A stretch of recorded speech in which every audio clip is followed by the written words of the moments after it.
물론 우리는 주어진 인생에 최선을 다해 열심히 살아야 합니다. 그러나 열심만으로는 부족함을 느낄 때가 없지 않습니다. 본문 15절을 한번 보실까요? 그런즉 너희가 어떻게 행할지를 자세히 주의하여 지혜 없는 자 같이 하지 말고 오직 지혜 있는 자 같이 하여. 우리의 열심에 지혜가 더해져야만 보다 온전한 삶을 살 수 있음을 가르쳐주고 있습니다. 그렇다면 우리의 열심에 더해야 할 지혜가 구체적으로 무엇일까요? 고대 그리스 사람들은 자신들이 좋아하는 철학을 지혜로 여겼습니다. 그래서 그들은 자신을 필로소피아, 지혜를 사랑하는 자들이라고 자평했습니다. 그러나 성경이 말씀하시는 지혜, 소피아는 어떤 철학적인 논리나 사고를 뛰어넘습니다. 또한 이성이나 정신의 산물도 아닙니다. 한번 생각해 보세요. 불완전한 인간에 가지고 있는 이성, 또 정신, 여기서 나온 철학이나 논리가 인간을 온전하게 만들어 준다는 것 자체가 논리적 모순 아니겠습니까? 성경이 말씀하시는 소피아, 지혜는 하나님의 말씀입니다. 화면을 보시고 디모데후서 3장 16절 17절을 우리 같이 읽겠습니다.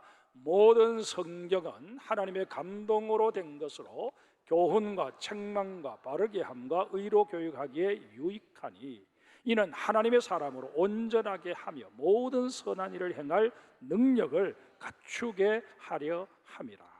아멘. 우리를 온전하게 하는 지혜, 곧 소피아는 하나님의 감동으로 기록된 성경이라고 분명히 밝히고 있습니다. 그러면 하나님의 감동으로 기록된 성경이 어떤 이유에서 지혜, 소피아가 되는지 오늘 본문 속에서 그 답을 찾아봅시다.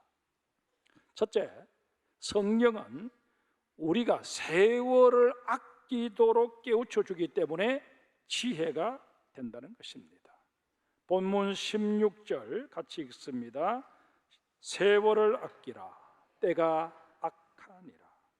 여기서 세월에 해당하는 헬라가 카이로스입니다. 이것은 일반적인 시간의 개념이 아니라 하나님께서 부여하신 특별한 기회를 일컫습니다. 또한 아낀다라는 말은 헬라어로 엑사고라조라고 하는데 속량하다라는 뜻을 내포하고 있습니다. 대가를 지불한다는 것입니다. 예수님께서는 인류 구원의 때, 곧 십자가를 져야 할 때를 놓치지 않으시고자 모든 사람들이 만류하는 예루살렘행을 감행하십니다. 그리고는 체포되셔서 골고다 언덕으로 올라가십니다. 하나님의 때, 카이로스를 놓치지 않으시기 위한 행보이셨습니다. 이렇듯 우리도 주어진 세월을 아끼기 위해서는 내 인생을 향하신 하나님의 계획, 하나님의 뜻을 제대로 헤아려 그에 상응하는 수고와 희생을 대가로 치를 수 있어야 합니다. 분명히 말씀드리건대 우리 가운데 쓸모없이 태어난 사람은 한 사람도 없습니다. 또한 쓸데없이 생명이 연장되고 있는 사람도 없습니다. 그러기에 아무리 연세가 높으신 분들도 이 땅에 살아서 숨쉬고 있는 이상 나는 아무짝에 쓸모없다 하는 그런 말을 함부로 해서는 아니 됩니다. 모든 사람에게는 하나님께서 부여하시는 기회, 곧 카이로스가 있기 마련입니다. 그런데 여러분, 이 기회를 자기 스스로 챙기지 않고 내버려 두게 되면 마귀가 그 카이로스 기회를 가로채어서 분탕질을 치기 일쑤입니다. 이런 까닭에 우리 장로교의 창시자라고도 할 수 있는 존 켈빈은 세월을 아끼라라는 이 구절을 마귀에게 빼앗긴 시간을 되찾아라라는 의미로 해석합니다. 마귀가 우리에게 주어진 카이로스 특별한 기회의 분탕질을 쳐놓은 상태에서는 우리가 아무리 열심히 살아도 별 소용이 없습니다. 오히려 열심히 사는 것 자체가 우리에게는 더 큰 불행이 될 수도 있습니다. 사도행전 8장 3절에 나오는 사울이 그 좋은 예입니다. 8장 3절을 제가 읽어드립니다. 사울이 교회를 잠멸할세 각 집에 들어가 남녀를 끌어다가 옥에 넘기니라. 여기서 잠멸이라는 이 말은 코끼리가 내려와 포도밭을 짓밟아서 아예 쑥대밭을 만들어 버리는 것을 의미합니다. 사울은 그리스도인이라면 남녀노소를 불문하고 인정사정 없이 잡아들였습니다. 교회 공동체를 아예 쑥대밭으로 만들어 버리고자 그렇게 한 것입니다. 사울은 자신이 그렇게 행동하는 것이 자신에게 주어진 역사적 사명이다 그렇게 생각했습니다. 그러나 사울의 이런 행동은 자신에게 전혀 도움이 되질 못했습니다.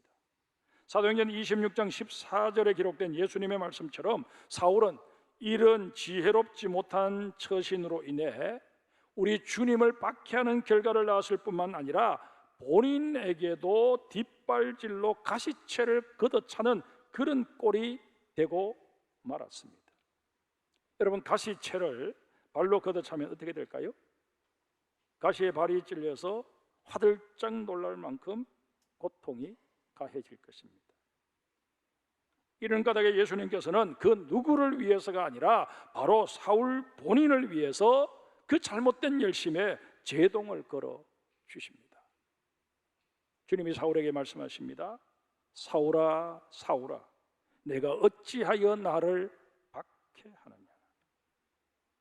그리스도인들을 잡으러 다메섹까지 가던 사울의 처사는 결코 그가 원했던 대로 세월을 아끼는 삶이 아니었음을 깨우쳐 주신 것입니다.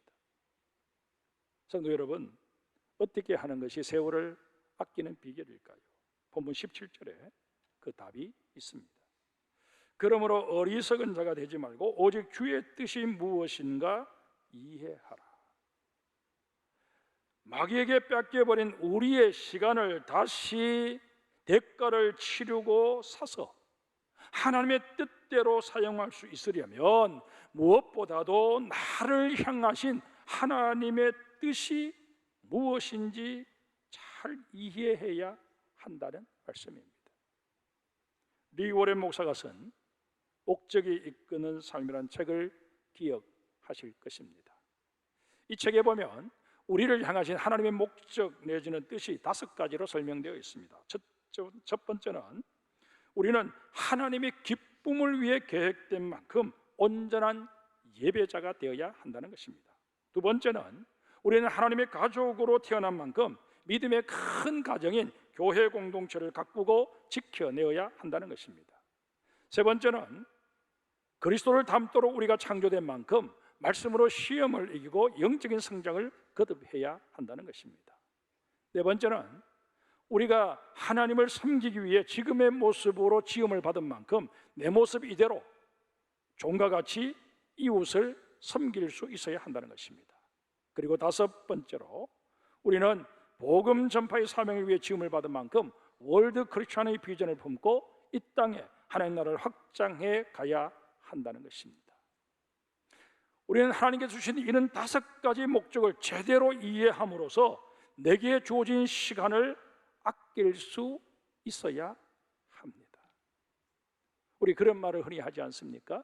어떤 사람에게는 똑같은 24시간이 주어져서도 어떤 사람은 그 24시간을 15시간으로 심지어 10시간으로 그렇게 줄여버리는 사람이 있는가 하면 그 24시간을 30시간, 40시간 그렇게 만들어내는 사람도 있다고 하지 않습니까?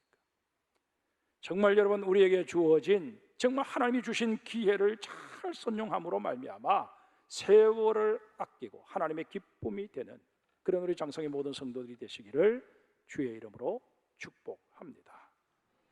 두 번째로 하나님의 말씀 성경은 우리가 성령 충만할 수 있도록 역사하기 때문에 지혜가 된다는 것입니다. 본문 18절 말씀을 우리 같이 읽습니다. 술 취하지 말라. 이는 방탕한 것이니 오직 성령으로 충만함을 받으라. 여러분, 술에 취했을 때 나타나는 현상과 성령에 취했을 때 나타나는 현상 사이에는 유사점이 있습니다. 제일 먼저 생각해 볼 수 있는 게 술도 성령도 우리를 취하게 만든다는 것입니다. 술을 좋아하는 사람들의 말을 빌리자면 술이 술을 부른다고 합니다. 그래서 2차 3차를 가게 되고 결국에는 인사불성이 되고 만다는 것입니다. 성령 충만도 비슷합니다. 우리에게 임하신 성령님께서는 우리를 주님 앞으로 이끌어 가십니다. 나의 의지와는 상관없이 나를 주님 앞에서 살아갈 수 있도록 만들어 준다는 것입니다. 그래서 결국 내 인생의 마지막에 이르렀을 때 세상과 나는 간 곳 없고 구속한 주만 보이는 정말 은혜 충만한 삶을 살 수 있도록 도우신다는 것입니다.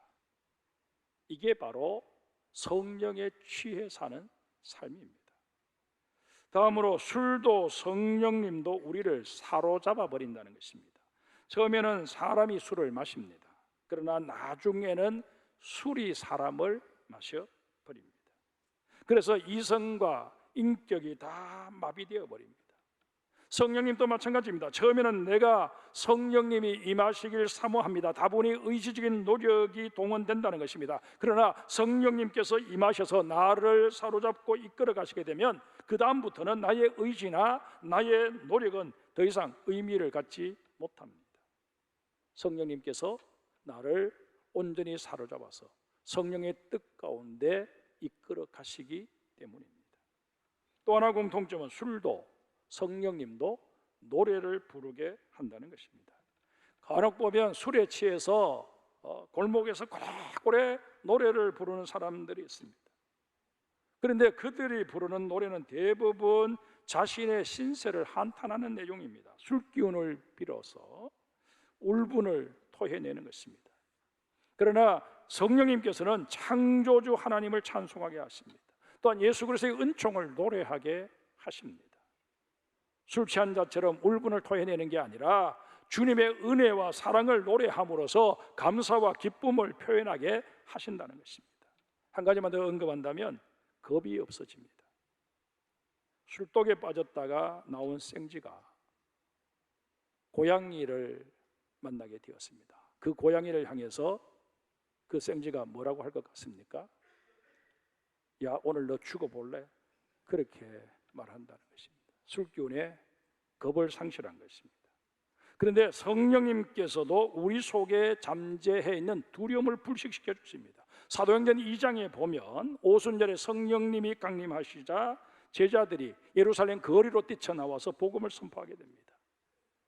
성령님께서 그들의 마음에 자리하고 있던 두려움과 불안, 염려, 이 모든 것을 다 제거해 주신 것입니다.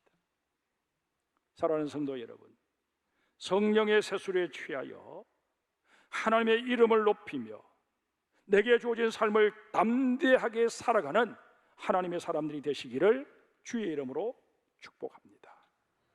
그런데 문제는 성령을 어떻게 받을 것인가 하는 것입니다.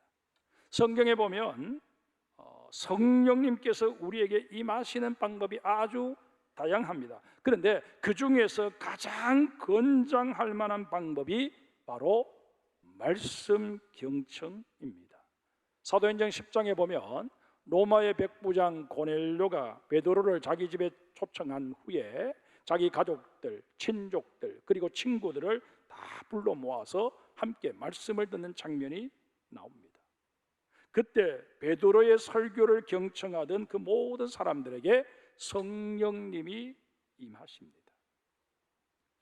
사실 하나님의 말씀은 그 자체로 우리의 상상을 초월하는 능력이 있습니다. 히브리서 4장 12절 13절에 뭐라고 말씀하십니까? 하나님의 말씀은 살아있고 활력이 있어 좌우의 날선 어떤 것보다도 예리하여 혼과 영과 및 관절과 골수를 찔러 쪼개기까지 하며 또 마음의 생각과 뜻을 판단하나니 지으신 것이 하나도 그 앞에 나타나지 않음이 없고 우리의 결산을 받으실 이의 눈앞에 만물이 벌거벗은 것 같이 드러나느니라 말씀하십니다. 하나님의 말씀은 능력 그 자체이기에 우리에게 죄를 고백할 수밖에 없도록 역사하여 주십니다. 그뿐만 아니라 우리의 심령에 성령님께서 임하시도록 길을 열어주는 역할을 합니다. 사실 성령을 체험하는 일은 신비한 현상임에 틀림이 없습니다. 그러다 보니 자칫 비이성적인 신비주의로 흐를 소지가 다분합니다. 이런 연고로 성령님의 역사에 대해서는 말씀을 통한 정제 작업이 끊임없이 필요합니다. 그래야 좌로나 우로나 치우치지 않고 우리의 신앙이 건전성을 유지할 수 있습니다. 부연해서 설명하면 말씀에 근거하지 않을 경우 성령이 아니라 악령을 받을 수 있을 가능성이 없지 않아 있다. 그럴 위험성이 분명히 존재한다 하는 것입니다. 그러기에 정말 내게 어떤 영적인 역사들이 일어날 때 이게 하나님의 영이신 성령님께서 내게 허락하시는 것인지 아니면 귀신이 나를 미혹하기 위해서 장난질을 치고 있는 것인지 말씀을 통해서 분별해낼 수 있어야 합니다. 세 번째로 하나님의 말씀 성경은 우리에게 감사를 가르쳐주기 때문에 지혜가 되는 것입니다. 나 자신이나 내 주변을 바라볼 때는 감사거리를 찾기가 사실상 그렇게 쉽지 않습니다. 몇십 년을 함께 살아온 남편을 바라보아도 이제는 그저 그렇습니다. 아내를 바라보아도 마찬가지입니다. 자녀들을 바라보아도 다른 집 아이들과 크게 다르지 않습니다. 있는 것 없는 것 다 아이들을 위해서 투자했음에도 불구하고 그렇게 신통치를 못하다는 것입니다. 직장 생활도 늘 일상의 반복일 뿐 별다른 게 없습니다. 사업도 현상 유지에 급급한 실정입니다. 삶의 여건이 이렇다 보니 생활 자체가 자꾸 건태롭게 느껴집니다. 특별히 감사해야 되겠다 하는 생각이 별로 들지를 않습니다. 그러나 여러분, 예수 그리스도를 생각하고 예수 그리스도라고 하는 렌즈를 통해서 내 남편을 바라보고 아내를 바라보고 자녀를 바라보고 내 삶의 환경과 여건을 바라보면 사정은 완전히 달라지게 됩니다. 본문 20절을 한번 보실까요? 범사에 우리 주 예수 그리스도의 이름으로 항상 아버지 하나님께 감사하며. 나 자신을 바라볼 때는 감사거리를 찾기가 힘들었습니다. 그런데 예수 그리스도라는 렌즈를 통해서 다시금 내가 이제까지 보아왔던 것들을 바라보기 시작하니 전혀 다른 결과가 나오더라는 것입니다. 구체적인 예를 한번 들어볼까요? 예수 그리스도께서 내 죄악과 허물을 대속하시고자 십자가에 달려 돌아가셨습니다. 그뿐만 아니라 십자가의 죽음을 이기시고 부활승천하셔서 지금도 나를 위해 하나님의 보좌 우편에서 중보 기도를 드리고 계십니다. 예수님께서 나만 위해 그렇게 할까요? 나에게 별로 미덥지 않게 보이던 그 남편을 위해서도 하나님, 예수님을 그렇게 하고 계십니다. 내게 있어서 그렇게 성에 차지 않던 내 자녀들을 위해서도 우리 주님 그렇게 하고 계십니다. 하나님께서는 예수 그리스도를 보시고 우리를 용납하여 주시며 이렇게 말씀하십니다. 내가 너를 구속하였고 내가 너를 지명하여 불렀나니 너는 내 것이라. 내가 물 가운데로 지날 때 내가 너와 함께 있을 것이라. 강을 건널 때 물이 너를 침몰하지 못할 것이며 내가 불 가운데로 지날 때 타지도 아니할 것이요 불꽃이 너를 사르지도 못하리니 대저 나는 여호와 내 하나님이요 이스라엘의 거룩한 이요 내 구원자임이라. 이 말씀을 나를 위해서만 하시는 것이 아니라 내 가족들, 내 남편, 내 아내, 내 자녀들, 내 시부모님, 때로는 내가 못마땅해 하고 있는 내 믿음의 형제 자매들, 내 이웃들, 그들을 향해서도 주님은 이 말씀을 하고 계신다는 것입니다. 예수 그리스도의 렌즈를 통해서 보기 시작하면 이 사실이 보인다는 것입니다. 여러분, 이 엄청난 사실 우리가 보게 되는 데는 또 하나님의 말씀의 작용이 큽니다. 하나님의 말씀인 성경이 우리에게 예수님이야말로 하나님의 아들이시고 우리를 위해 이 땅에 오신 그리스도라고 명확하게 가르쳐 주시면서 그 예수 그리스도로 인해 우리가 하나님의 아들이 되었을 뿐만 아니라 또한 성경에 약속되어 있는 그 모든 축복의 말씀들이 다 나를 위한 언약의 말씀임을 일깨워 주십니다. 나뿐만 아니라 내 남편, 내 아내, 내 가족들을 위한 약속의 말씀임을 일깨워 주십니다. 사실 우리가 하나님께 제대로 감사하지 못하는 것, 예수 그리스도를 통해 이루어진 이 엄청난 일을 미처 깨닫지 못하거나 아니면 깨달았더라도 자꾸 잊어버리기 때문입니다. 우리의 기도 생활도 마찬가지입니다. 이미 받은 은혜가 크고 놀랍다는 사실을 미처 인식하지 못하는 까닭에 하나님께 기도할 때마다 달라는 기도 일색입니다.